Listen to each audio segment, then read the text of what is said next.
I don't think our brand of rock and roll will ever really go away. If it was, it would have gone away a long, long time ago.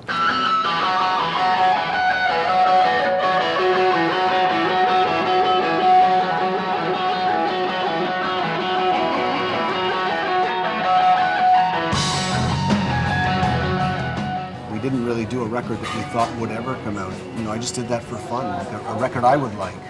Actually, it was an album for us. I mean, I really, really didn't think it would ever come out. That's why the songs are 15 minutes. I mean, it was like, let's do an album that I really like, you know. I like to think of it as the album I wanted to do when I was 16 years old, but didn't know how to do it. This really is my favorite record.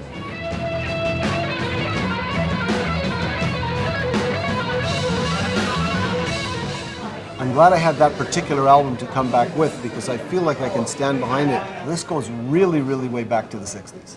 I mean, when I said that I was going to do a record that I liked, I just drew on my own experience from 67, you know, till 70.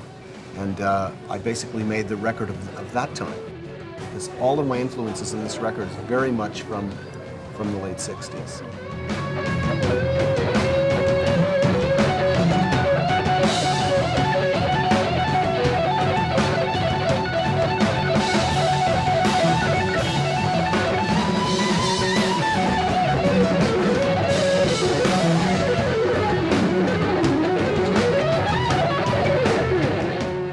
Eye of the Storm, and then when I found the web page dedicated to us by this guy Willie Parsons, I started talking to the fans on the site, and the fans on the site basically said, "You've got to go back on the road. Like, we'd really like to see you." So we decided to put the album out and go back on the road.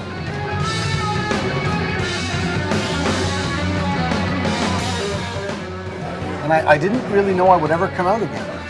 It's just because I saw that response on the page from the fans, and basically I was talked into it, and I'm glad they did.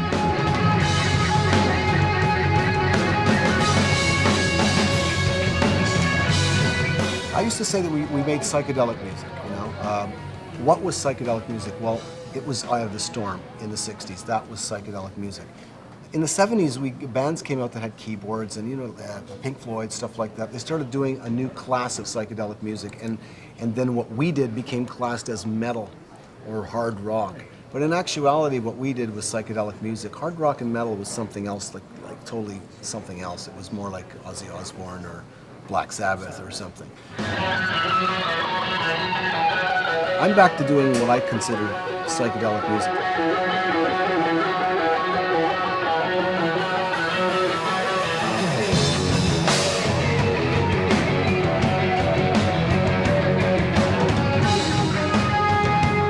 When I was coming up in the 60s, late 60s and early 70s, Canada was the type of country where radio really dominated quite a bit. And the type of bands that got on the radio, right off the bat, they were bands that had harmony vocals. This was number one. You just didn't have blues or rock artists getting on the radio. And if bands did play a form of blues or rock, they did it with three-part harmonies.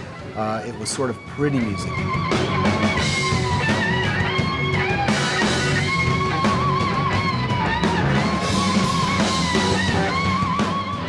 We were a very, very underground group playing 60s rock, 60s blues, psychedelic music, one vocalist, three-piece band. We were everything that radio didn't want to hear in Canada. So what happened was we were never part of that clique, if you want to call it that. But in the province of Quebec, things were always a little different.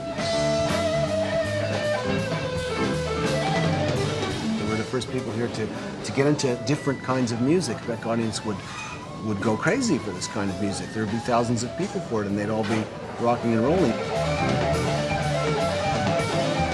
Consequently, it was the fans of Quebec that really gave us our chance to go to America, because when the American guys came here to watch us playing in a cornfield, they freaked out not on the band, because those guys in the record companies don't know anything about music, but they freaked out on the crowds. They freaked out on the reaction that we were getting from the crowds. And they said, hey, there's something going on here, and that's why they signed us. So without the Quebec crowds, I don't think we'd have ever left Montreal.